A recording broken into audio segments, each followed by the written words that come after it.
Bien,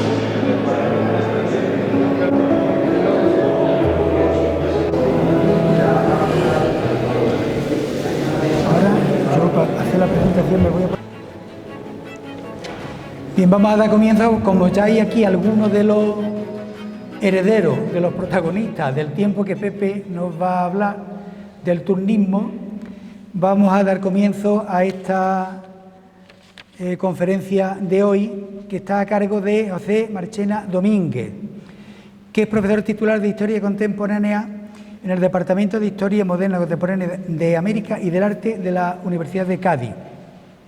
Yo tuve el placer de conocer a Pepe porque fue mi maestro en Cádiz en los años de carrera. Fue mi maestro desde hace ya un montón de años que lo conozco. Lo he conocido, lo he seguido manteniendo la relación con él, incluso en el doctorado, que lo primero que me ha preguntado esta tarde es si ya había terminado, y todavía no. Bien, José Marchena nos va a hablar hoy sobre el caciquismo en la provincia de Cádiz durante la restauración alfonsina, de 1876 a 1909. Algunas notas sobre el distrito electoral del puerto de Santa María, donde estaba incluida Espera. José, vinculado a la docencia y la investigación en la UCA hace más de 30 años, en primer, segundo y tercer ciclo ha participado en cursos de cultura española para extranjeros a universitarios norteamericanos y ha sido docente en los cursos de la Embajada de España en Washington. Es además coordinador del módulo de cultura del Máster de Estudios Hispánicos de la UCA y ha sido además docente y conferenciante en Hamburgo, en Barranquilla, en Oporto, en Burdeos, en Viena, en Saltillo, en Guatemala, en Washington y hoy en Espera también. Autor de más de 10 libros y más de 50 publicaciones, sus líneas de investigación versan sobre ideología y política en la España de los siglos XIX y XX, cultura y folclore andaluz contemporáneo, estudios del vino en Andalucía, historia del carnaval, historia del cine, taurinismo y antitaurinismo, estudios medioambientales, del movimiento protector de animales y plantas y estudios de la felicidad humana. Entre sus publicaciones, La prensa gaditana en 1763-1963, que ya lo publicó en el 87, y Burgueses y Cacique en el Cádiz de la Restauración, que fue por el primer libro. Yo lo conocí a él a través de este libro antes que a él personalmente, que se publicó en Cádiz en el 96. El año de la explosión de Cádiz, en 1947, que se publicó en el 97. La ruta del vino en Andalucía, Burgueses y Vinatero en el Bajo Guadalquivir, en 1883-1939, Cultura, Representación y Other than Human Nature, que yo de inglés, como tú verás. Bien, y algunos otros títulos que no, con los que no me voy a extender. Así que el que tiene que hablar es Pepe y a él le cedo la palabra. Bien, muchas gracias. Bueno, gracias por supuesto a Manolo Garrucho, que es el que ha hecho posible que yo esté aquí pues en esta espléndida población de Espera, y que para mí es un doble reto, porque es de nuevo reverdecer algunas cosas que hace ya algunos años yo investigué, como bien dice Manolo, al cual es un placer volver a reencontrarlo, y son estas cosas que te das cuenta de que te vas haciendo mayor, ¿no? De que, bueno, te presente tu antiguo alumno. Y hacerlo sobre un tema de política en una población con tanto compromiso político y de valores como es Espera, ¿no? Entonces para mí es un objetivo y un doble compromiso, pero por supuesto un placer, un placer también que estéis aquí presentes en esta charla, que espero no defraudaros, y también reencontrar pues a mi querido Manolo, mi querido vicerrector, antiguas alumnas, personas que he compartido también deportes, es decir, de todo, que siempre pues en este tipo de encuentros pues parece que reencuentras gente que no te espera, ¿no? Y desde luego es un auténtico placer. Bueno, pues voy a empezar mi charla, que más que, y lo adelanto para no defraudar a nadie, más que un tema específicamente de espera, porque no soy especialista de la historia de espera, hay otras personas más autorizadas que merecen ese título, el propio Manolo Garrucho, Fernando Sigler, personas que han tratado exactamente el tema de espera, y no por eso hay que menoscabarlo, y me voy a expresar por qué en esta idea. Siempre en determinados foros, cuando se ha hablado de la historia local, se ha intentado ver o pretender de que la historia local es una historia menor, cosa total y absolutamente falsa, es una falacia. ¿Por qué? Porque la historia local, en la dimensión local, nos permite también conocer una historia más general, es decir, ese eterno dilema entre lo deductivo y lo inductivo, de lo particular a lo universal o viceversa, en la historia local se cumple. Y en ese sentido, las ideas que yo voy a intentar plantear en esta charla tienen que ver, pues como bien ha dicho mi presentador, con la historia política de espera. La historia política de espera, que podrán pensar de, bueno, ¿qué peso ha podido tener la historia política de espera pues en el contexto nacional durante la restauración borbónica, en concreto en el periodo en el que yo pues realicé mi tesis doctoral, entre 1876, comienzo del sistema restauracionista, hasta prácticamente, hablaré un poco más de un periodo posterior, pero bueno, hablaré hasta 1909, que sería la crisis de Maura. ¿Qué peso puede tener? ¿Qué podemos saber? Pues prácticamente podemos saber todo lo que podemos saber si miramos y escudriñamos la historia la historia de espera en cualquier aspecto, en cualquier aspecto. Evidentemente, una vez más vuelvo a incidir en el caso de Manuel Garrucho, que, como bien saben, ha investigado distintos aspectos, especialmente de la historia contemporánea. Y, sin duda, analizando, leyendo y valorando lo que él hace, se nos permite abrir una ventana hacia pues, una visión más amplia.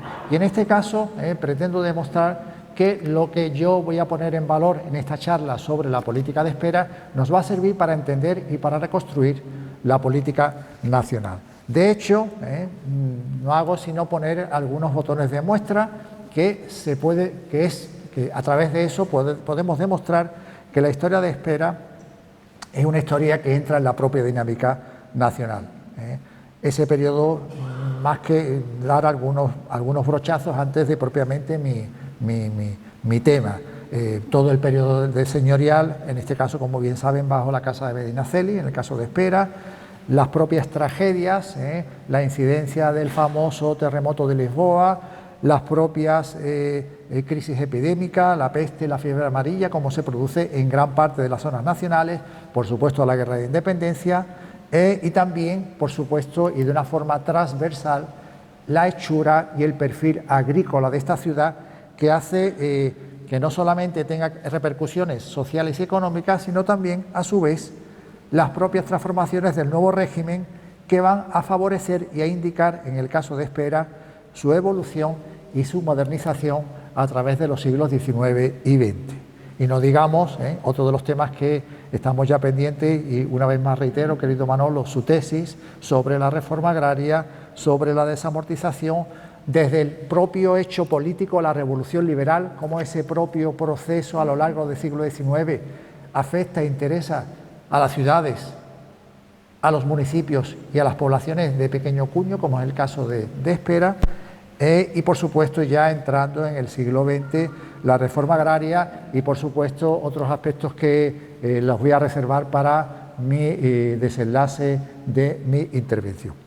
Pero ya entrando un poco en materia, concretamente voy a centrarme, como bien ha indicado mi presentador, en el proceso electoral durante la restauración borbónica, intentando describir cuáles fueron las líneas maestras las consecuencias también sociales y electorales y repito, integrarla en un organigrama que nos resulte legible, que nos resulte identificable en el contexto de espera y sin perder la solución de continuidad de que espera, y eso vamos a intentar clarificarlo en la medida de lo posible, se comporta como una pequeña pieza del puzzle que forma electoralmente toda la provincia de Cádiz. Efectivamente, como bien indicaba Manolo, Espera se vincula a lo que sería el distrito del puerto de Santa María. Vosotros diréis, bueno, ¿qué tiene que ver el puerto de Santa María y su distrito con Espera? Pues realmente es algo que yo tampoco sería capaz de comprenderlo, y vamos a entrar un poco en el porqué. Pero también desde el punto de vista de las elecciones provinciales, y creo que con más sentido territorial, Espera se insertaba en el distrito de Arcos, Medina Sidonia. Bueno, pues ese puzzle, que podemos pensar que efectivamente Espera es una pieza, pues era tan importante para que todo encajara políticamente y correctamente en el funcionamiento de la política de entonces. Una situación que tenía, por supuesto, pues unas consecuencias en la vertiente social, que podía también tener vinculaciones económicas, porque como vamos a indicar, la política no solamente es la representación, sino que detrás de la política normalmente hay tres cosas, ¿no? Y me remito un poco a lo que podría ser las reflexiones del propio marxismo, ¿no? Cuando Marx dice que la historia es la lucha de clases, motivado por cuestiones económicas, y que al final de todo eso la lucha define parcelas de poder. Bueno, pues todo eso en cierta forma también se cumple en este posible diagnóstico que vamos a hacer de las elecciones de la restauración de Espera. Un trabajo, por lo tanto, de actitud política hacia sí y en relación, como ya digo, al propio organigrama político electoral en el que se enclavó el periodo que voy a narrar, es decir, en el entresiglos, final del siglo XIX y principio del XX.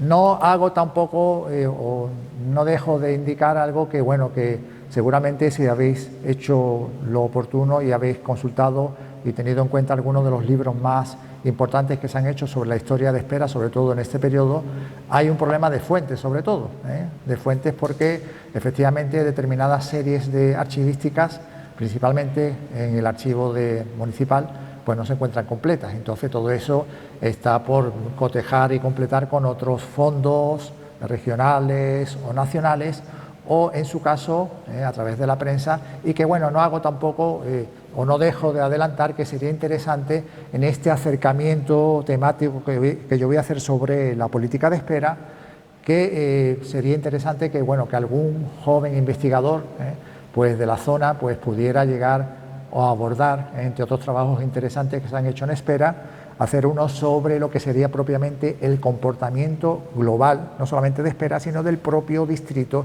donde Espera se inserta, porque nos serviría para entender de una forma más clara todo ese comportamiento, todos esos perfiles sociales, económicos y políticos. Bueno, entrando propiamente en el periodo, la Restauración Borbónica, después de un periodo donde se llevan adelante una serie de experiencias políticas muy importantes como evolución y diríamos revolución liberal, el sexenio democrático, es decir, ese periodo que se inicia tras la caída de la monarquía isabelina y que va desde 1868 a 1874, había permitido en España en pocos años una serie de experiencias políticas que hasta entonces habían sido inéditas. Entre otros aspectos, por supuesto, la caída de una monarquía, la dinastía borbónica, que había reinado durante más de 2 siglos en España, la llegada de elementos políticos de representatividad, la instauración por vez primera en España del sufragio universal en 1869 y también una primera experiencia republicana en 1873, sin entrar en otros aspectos como el establecimiento del fenómeno cantonal, etcétera, etcétera. Bueno, pues después de ese periodo se restaura, no vamos a entrar en detalles porque sería largo contarlo, y se establece de nuevo una restauración borbónica en la persona del propio hijo de Isabel II, en este caso Alfonso XII, con un sistema electoral al estilo inglés, con un turno de partidos, un partido liberal y un partido conservador, y que su principal mentor, su principal artífice va a ser el político malagueño, el político conservador,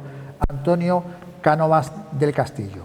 Hasta ahí, y bajo la monarquía, bajo una serie de valores conservadores, bajo un reglamento electoral, una constitución, la Constitución de 1876, que es una constitución pues bastante moderada, bastante limitada en derechos. Después, efectivamente, a lo largo del periodo se van a ir ampliando todo lo que sería el consenso. Nos va a plantear pues un sistema que, como ya digo, aparentemente forma parte de la propia evolución del liberalismo que va desarrollándose especialmente desde las Cortes de Cádiz en España a lo largo del siglo XIX, pero que va a plantear importantes errores, vamos a decir así, ¿no? O importantes vicios. Uno de los más importantes es que estamos hablando de un sistema aparentemente parlamentario, representativo, pero un sistema, por un lado, basado en una oligarquía, es decir, una serie de clases, de élites políticas que, bajo el concepto y el nombre de determinadas opciones políticas, de determinados elementos electorales, se van a comportar como caciques, es decir, como políticos que imponen su poder, que imponen no solamente poder político, sino también poder socioeconómico, y por otro lado también, quizás lo más característico es el concepto de fraude electoral. Es decir, en las elecciones, la representatividad en este momento, en este país, va a ser un auténtico fraude, una auténtica mentira. Hoy en día, y salvando las distancias, podemos pensar que el sistema político puede tener una serie de errores, pero básicamente podemos llegar a pensar de que hay una cierta sinceridad, al menos el ciudadano que vota. Otra cosa es por qué el ciudadano vota esto o vota lo otro. Pero sí, en cuanto a la estructura, podemos llegar a pensar de que existe una cierta legalidad. En este caso y en este periodo, pues era bastante discutible. Un sistema que quizás uno de los teóricos que va a plantear y va a diseñar o va a describir de la mejor manera va a ser el gran teórico aragonés Joaquín Costa, que es quizás uno de los primeros teóricos que va a hablar y va a definir el sistema como el sistema de la Restauración como un sistema de oligarquía, de oligarcas y de caciquismo, de caciques, es decir, de gente que está dispuesto a hacer lo que sea necesario para vulnerar el resultado político al interés de las clases dirigentes. Y así, en líneas generales, Joaquín Costa nos diseñaba un organigrama que va a ser perfectamente el que podemos llegar a entender que se cumple en este periodo y que tenía, a saber, 4 grandes niveles. En lo alto del todo, como no podía ser de otra forma, estamos hablando de la restauración de una monarquía, pues arriba del todo estaba el monarca, en este caso Alfonso XII. Como saben, Alfonso XII va a morir pues bastante temprano de enfermedad repentina y tras la regencia de su viuda, de María Cristina de Habsburgo, en 1902, pues su hijo, que había sido hijo póstumo, Alfonso XIII, seguirá en este sistema hasta 1923, en que, como saben, pues se establece la dictadura de Primo de Rivera. Una monarquía y un rey que va a aceptar todos los elementos de esta oligarquía, de estos caciques, que va a aceptar el juego electoral y el turno entre conservadores y liberales a partir de 1881, y podemos verificar, y lo pueden comprobar en cualquier estudio específico, que desde 1881 hasta 1923, año en el que acaba el sistema de la Restauración, el turno siempre se va a cumplir. Ahora conservadores, ahora liberales, ahora conservadores, ahora liberales, para ti, para mí, para ti. Claro, todo esto, como se puede imaginar, a través de todo un entramado de amaños, de tropelías y de fraudes. En esa cúspide del monarca, pues estaba junto a él pues el otro gran poder, que era el ejecutivo, que era en concreto el presidente del gobierno.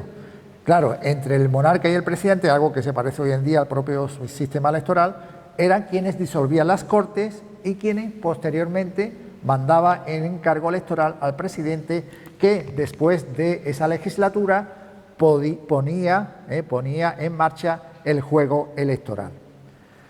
Ese sería el primer nivel. Después hay un nivel nacional, que es un poco el gran muñidor, el que se encarga de mover, con perdón de la expresión, el cotarro electoral. Y este va a ser el ministro de Gobernación.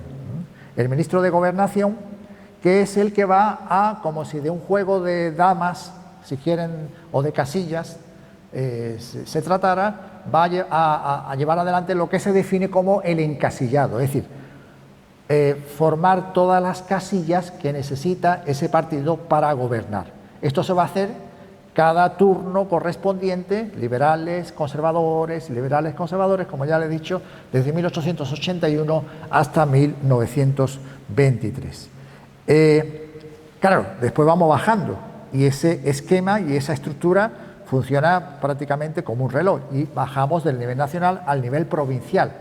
¿Quién es el responsable de la provincia? Pues el gobernador civil. Gobernador civil que se encuentra al servicio de toda la estructura política, de todo el funcionamiento, y es el que va a verificar que las elecciones que les corresponde a cada partido, en este caso al partido del turno, las saque sin ningún problema. Y si hubiera problemas, llevando incluso a candidatos fuera del partido, de las ciudades, es decir, políticos que no representaban y que no eran realmente de la ciudad. También los jefes provinciales de los partidos, el jefe provincial del Partido Liberal, el jefe provincial del Partido Conservador, que ayudaban entre todos al teje-maneje adecuado para que el resultado político así se produjera.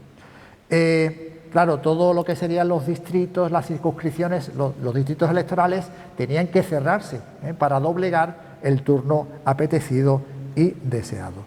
Y esto se hacía pues para favorecer el turno. Y aquí entra ya algo que empieza a tener que ver un poco con lo que yo os pretendía explicar sobre Espera. Es sobre la proporción de distritos y circunscripciones.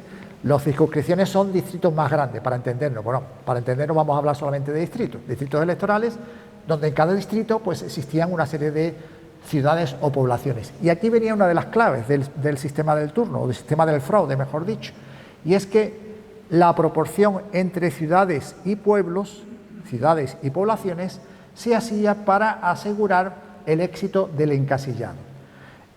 Tomando pues algunas de las ideas de uno de los grandes investigadores sobre el periodo y malogrado historiador Javier Tussell, él definía de que ese contraste o esa proporción o esa combinación de distritos introduciendo ciudades y pueblos servía para que las ciudades, que al parecer tenían un cierto comportamiento electoral un poco más independiente del propio encasillado, compensara de alguna forma a las poblaciones, sobre todo del ámbito rural, donde podía ser más fácil manejar o controlar a los votantes. O al revés, es decir, se utilizaba por lo tanto para definir y para asegurar el resultado político. Y ya en el último nivel, el nivel local, es decir, el nivel de cada ciudad y de cada población.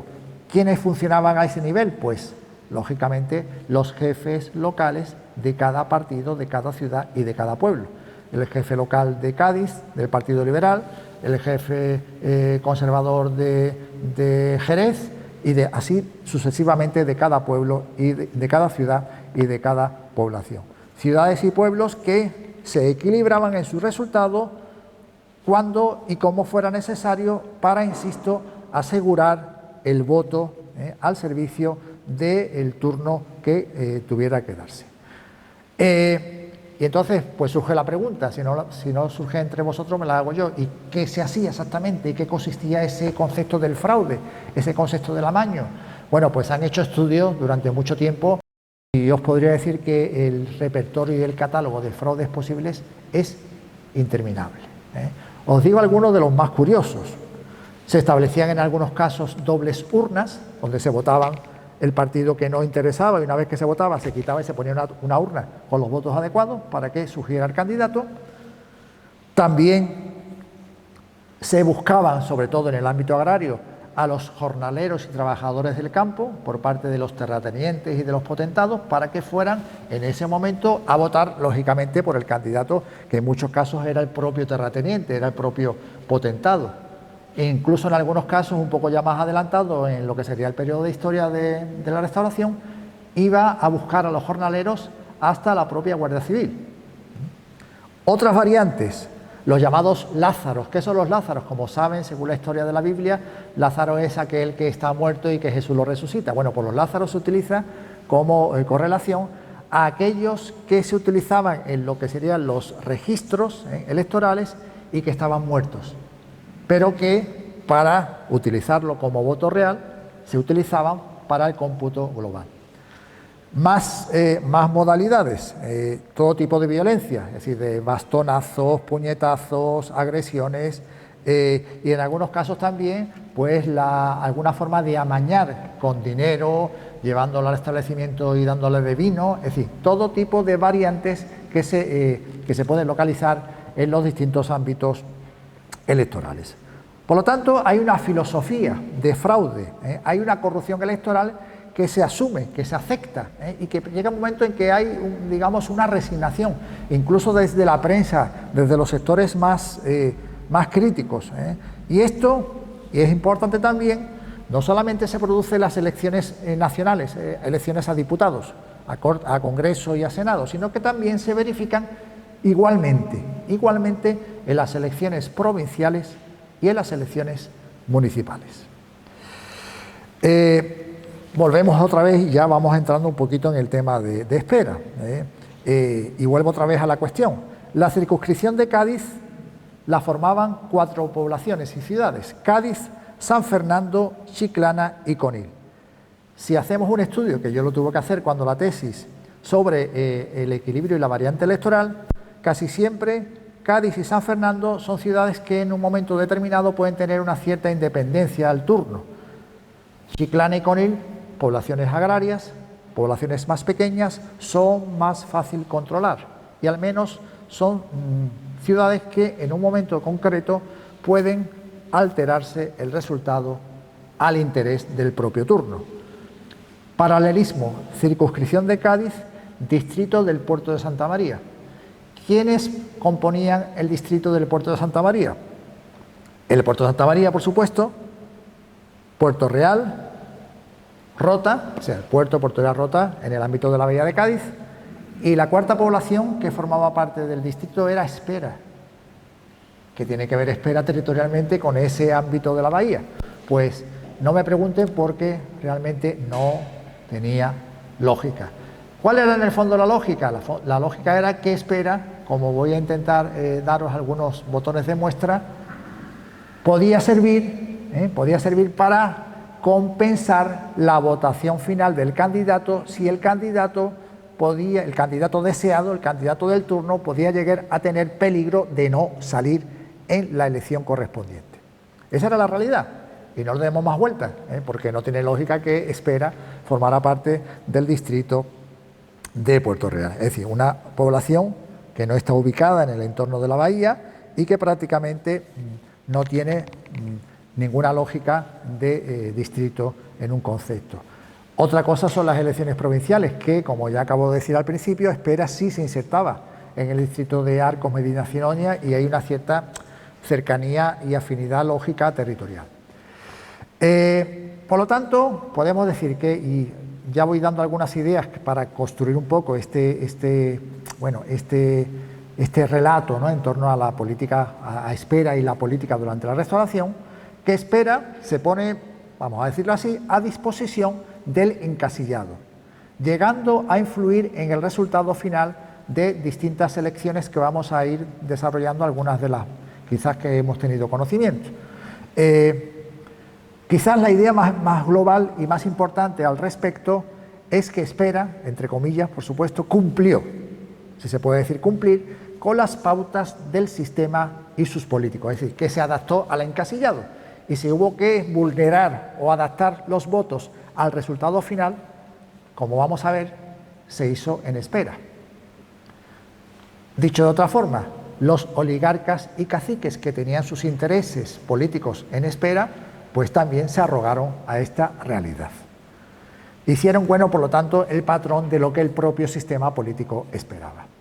Ya desde el comienzo del turno liberal, como ya dije antes, en 1881, se perciben sucesos concretos en el distrito del Puerto de Santa María, que era, como ya hemos dicho, el distrito donde estaba inserta la ciudad de Espera. Y así, por ejemplo, en el periódico conservador El Comercio, que es un periódico conservador, lógicamente ellos defienden los intereses del Partido Conservador, decía lo siguiente: los 22 electores que fueron presos en el puerto de Santa María, es decir, electores, es decir, que defienden una candidatura, fueron presos en el puerto de Santa María la víspera de las elecciones. Obtuvieron su libertad, ¿vale? ¿Cuándo obtuvieron su libertad? Aquí viene lo gracioso. A las 3 de la tarde de antes de ayer, a la hora misma en que concluían aquellas elecciones.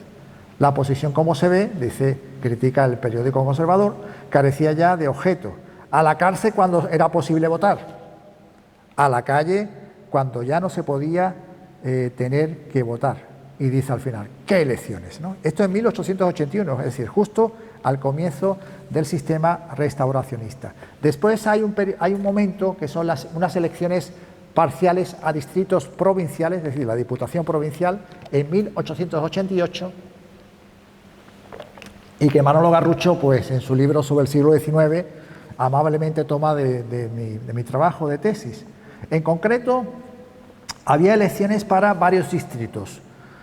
En concreto, 3 distritos: el distrito de Cádiz, Jerez y Algeciras, va a cerrarse sin problemas. ¿Por qué? Porque se cerraba para el interés del turno en cuestión. ¿Cuál era el turno de 1888?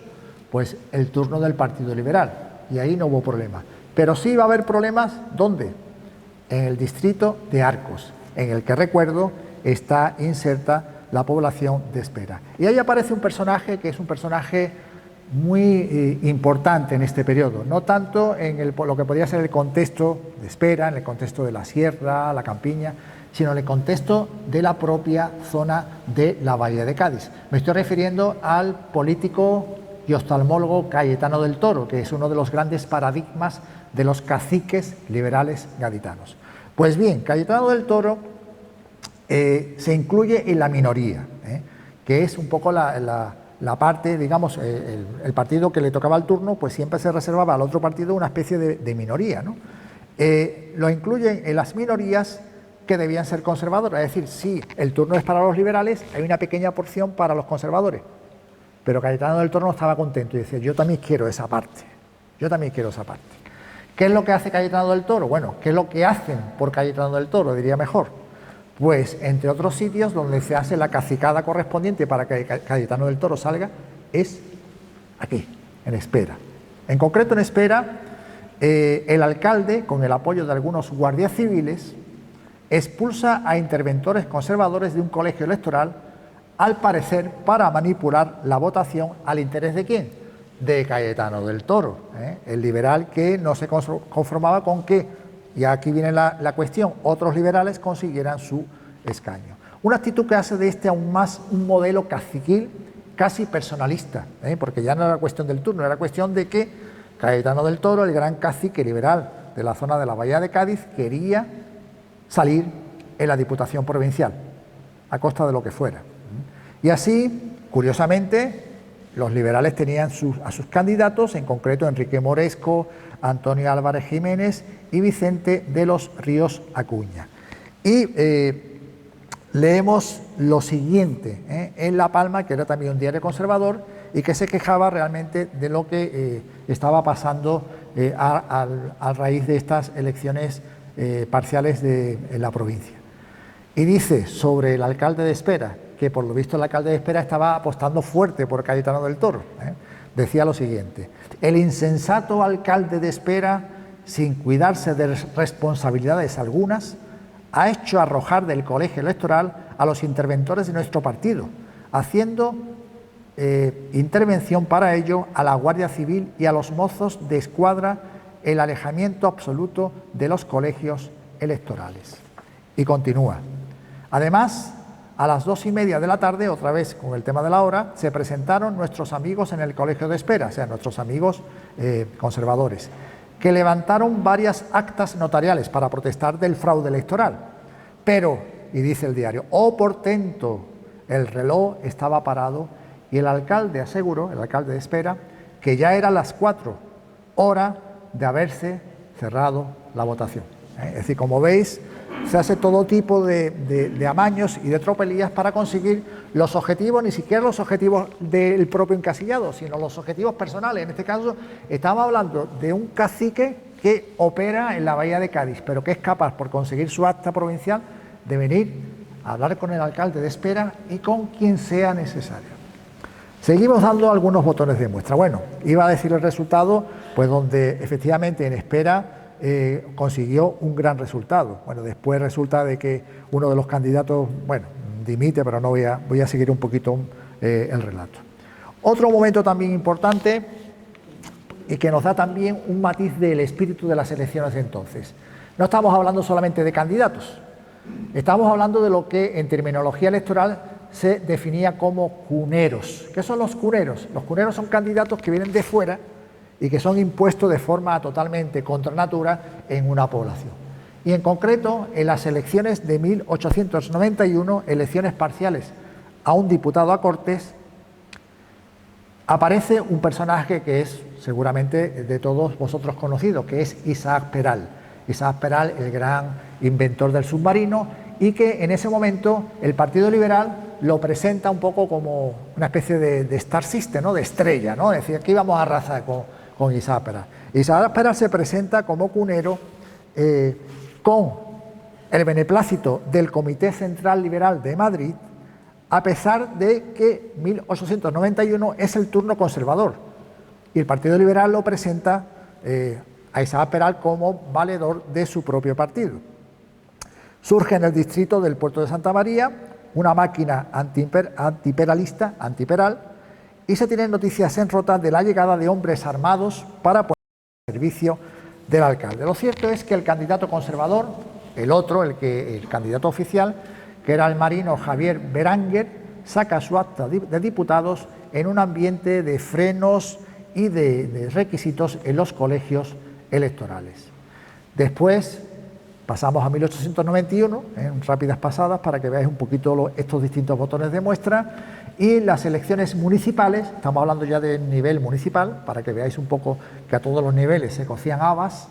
En Espera, por ejemplo, que le correspondía al turno conservador, solo se presentaron candidatos conservadores. Los liberales dieron un paso atrás. Hay que decir, y no hago sino adelantar alguna de mis conclusiones, y es que dentro de lo que sería esa máquina fraudulenta, en general, tanto a nivel de diputados a Cortes como a nivel provincial, como a nivel municipal, en Espera se tiró especialmente más a favorecer al Partido Liberal, que no deja de ser una casuística, ¿no? Porque en el fondo el fraude y la mala praxis pues también existía, ¿no? Pero es un poco, me atengo un poco a los resultados.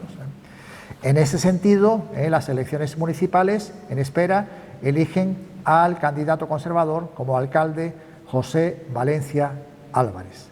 Un ambiente electoral de finales de siglo con un sistema que se había consolidado, es decir, se había consolidado todo el sistema, pero también se había consolidado el caciquismo, el fraude, el embuste, la mentira, la apariencia, en como algunos teóricos del momento hablan de una España real y una España oficial.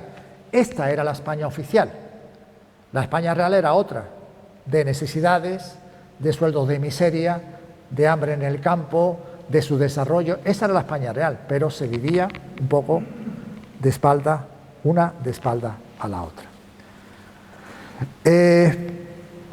Siguiendo un poquito con ese ambiente de final de siglo, pues en algunos de los estudios que se han podido hacer sobre Espera, pues algunos de los apellidos más importantes o más influyentes en la socioeconomía de la población, pues aparecen con peso propio en el organigrama político del momento, apellidos que seguramente a los presentes por una cuestión o por otra les recordará y les sonará, apellidos como Luceño, Troncoso, Peralta, Valencia, Romano o Fernández Gamero, que unieron, como ya repito, poder político con desempeño económico. Y ese era también otro de los grandes mecanismos del sistema político. Es decir, el peso político en gran parte no solamente se debía al respaldo de los correspondientes partidos, sino también al peso económico que ese cacique, local o provincial, podía tener en su correspondiente ciudad o en su correspondiente población.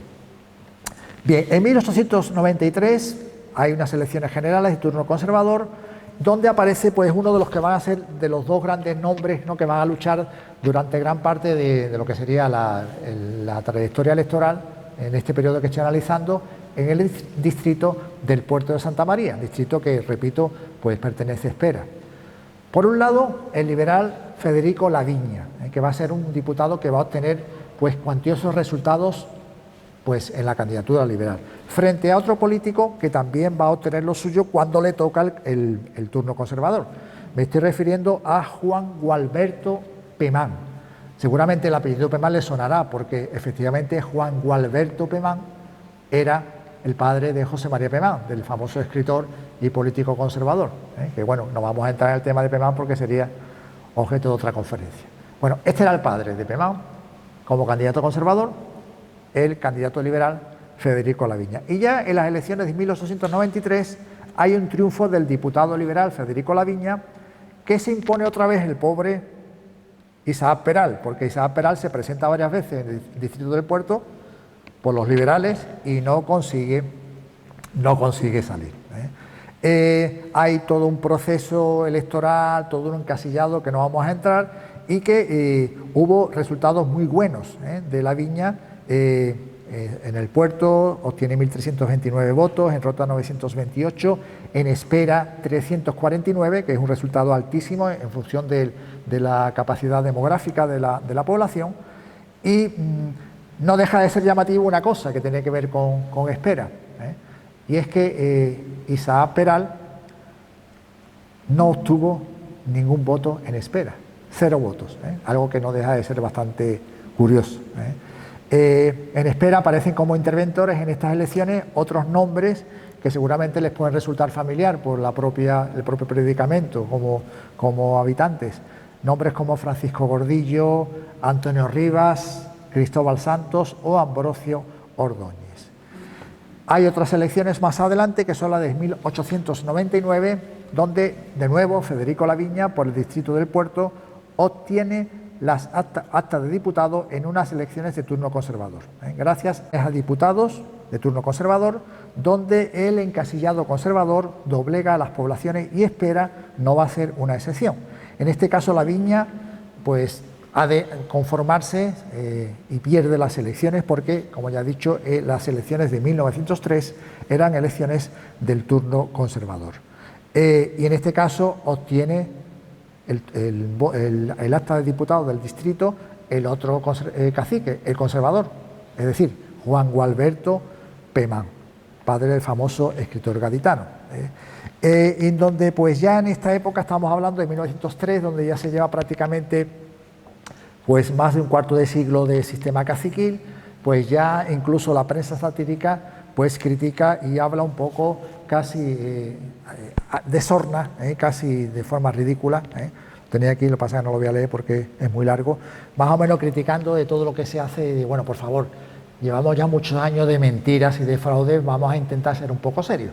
Pero lo cierto es que la máquina fraudulenta y el caciquismo siguió adelante.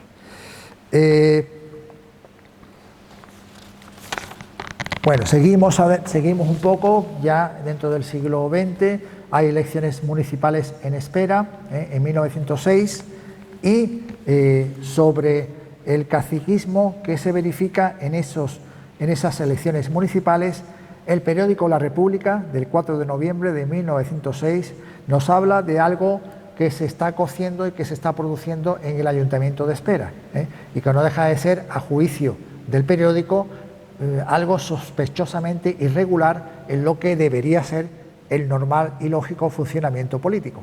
Voy a leerlo literalmente y cada uno que saque sus conclusiones.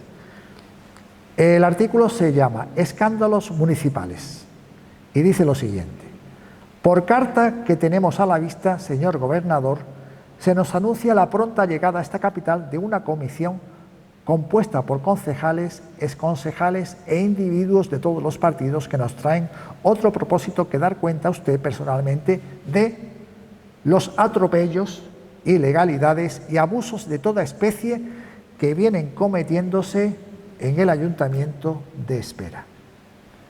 Algunos de los puntos de que ante su autoridad vienen a ocuparse los dimos a conocer en nuestro número de ayer en un trabajo que insertamos con el título Desde Espera, que autoriza nuestro corresponsal.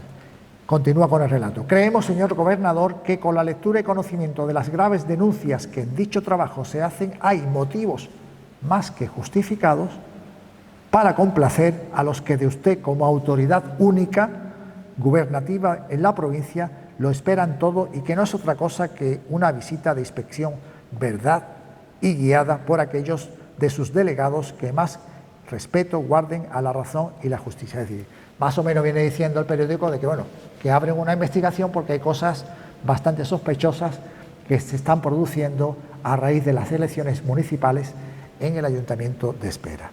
Y no se recuerda cuándo presentó aquel ayuntamiento el último arqueo de sus fondos, pero sí se tiene por seguro que la anarquía municipal de Espera provocará un conflicto.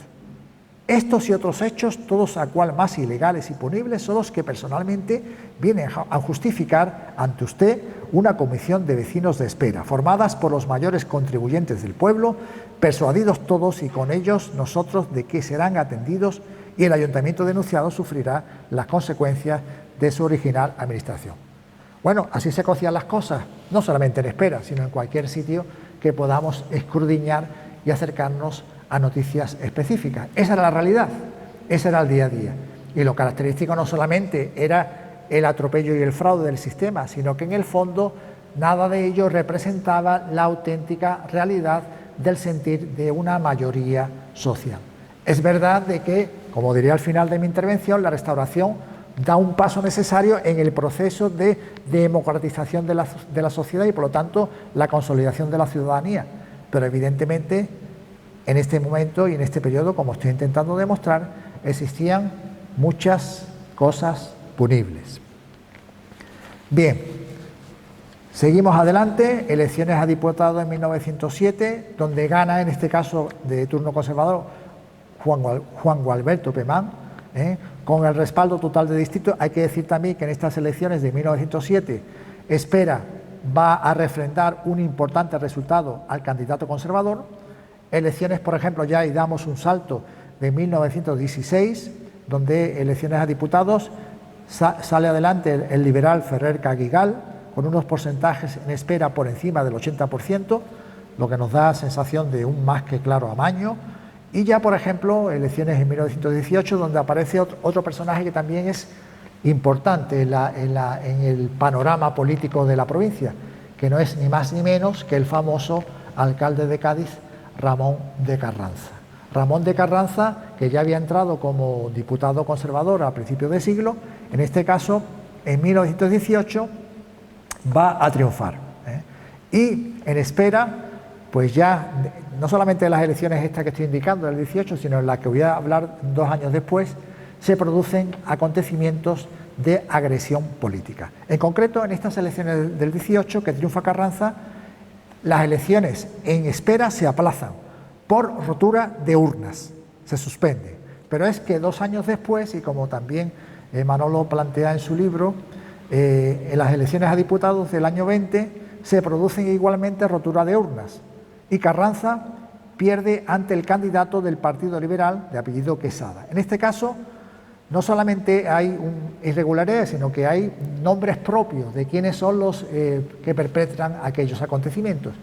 ¿Y quién es el principal perpetrador de todos esos acontecimientos? Pues ni más ni menos, no era Carranza, era el hijo, José León de Carranza, que también, como saben, fue a la sazón alcalde del franquismo. Al parecer, hay, según se dice por parte de estos cuadros conservadores, intentos de republicanos y socialistas, estamos hablando ya del año 1920, donde ya pues, el socialismo y el movimiento obrero estaba mucho más vertebrado, intentan, al parecer, en Espera en concreto,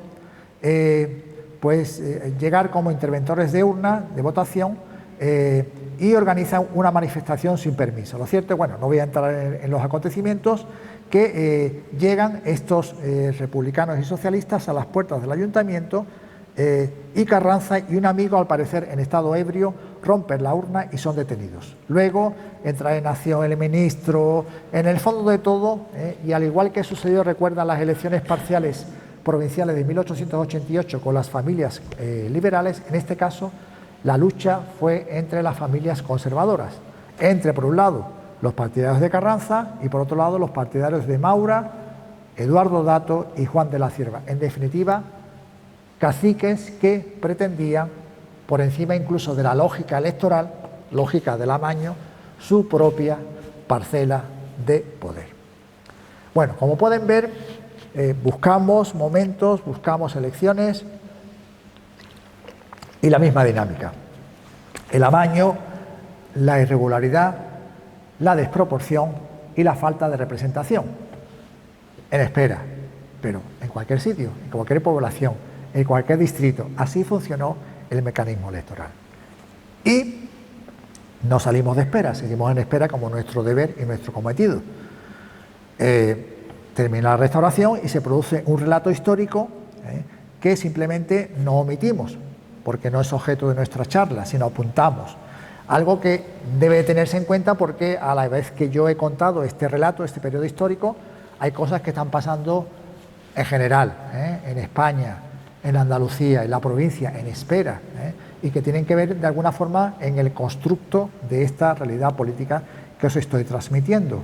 La vertebración del movimiento obrero, el conflicto agrario, la mano negra, el asalto a campesinos de 1892 y una dictadura, la de Primo de Rivera, que aparentemente acaba con o pretende acabar con el caciquismo y no hace sino crear otro tipo de caciquismo.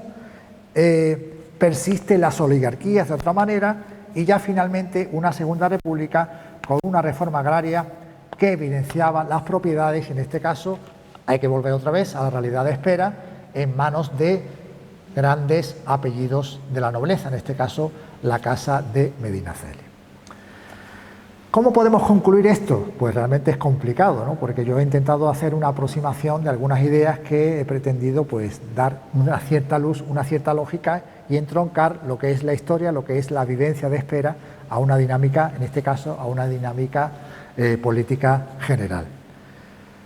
Debemos entender, y concluyo con eso, el periodo político de la Restauración en espera como un continuo. No debemos entenderlo ni interpretarlo como algo aislado, porque sería un error en la interpretación.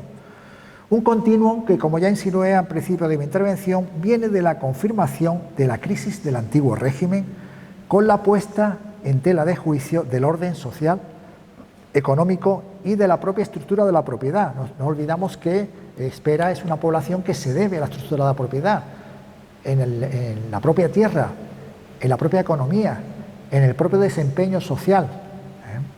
Y a su vez, de algo también muy importante y que se va vertebrando en este momento, a pesar de todos los problemas que he descrito, el concepto de ciudadanía, el concepto del derecho, del sufragio, de la apertura del consenso participativo, que aspira en definitiva al consenso global.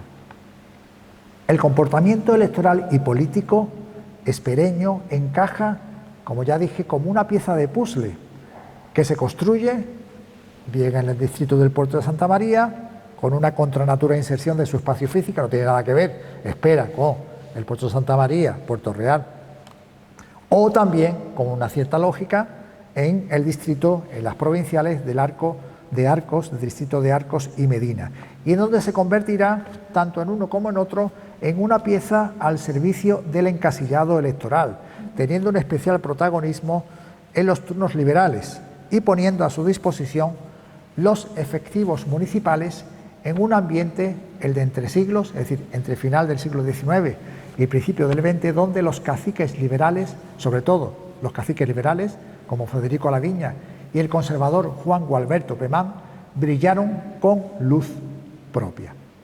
Luego, y en palabras de otro de los grandes historiadores que hablan sobre este periodo, como fue Antonio Tuñón de Lara, va a venir la otra burguesía, la burguesía que rompe el turno, que pretende de la política y de la realidad de España otra mirada, donde se apoya de alguna forma con esa pequeña industria, con ese pequeño nacionalismo vasco y catalán, con esos picos de un movimiento obrero que va emergiendo, en definitiva una alternativa a esta realidad, y que inició finalmente después ya, como ya he dicho, en el 23, una fase de dictadura de Primo de Rivera, donde la vertebración del movimiento obrero, en este caso en Espera, es un movimiento de campesinos, a través de las asociaciones, a través de los sindicatos, que fueron implementando el crecimiento de los derechos y aspiraciones sociales.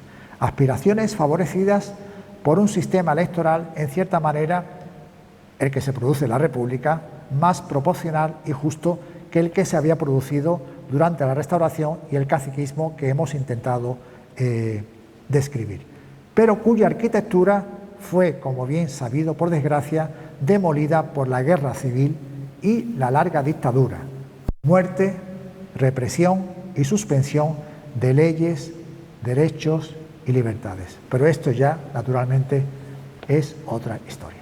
Muchas gracias.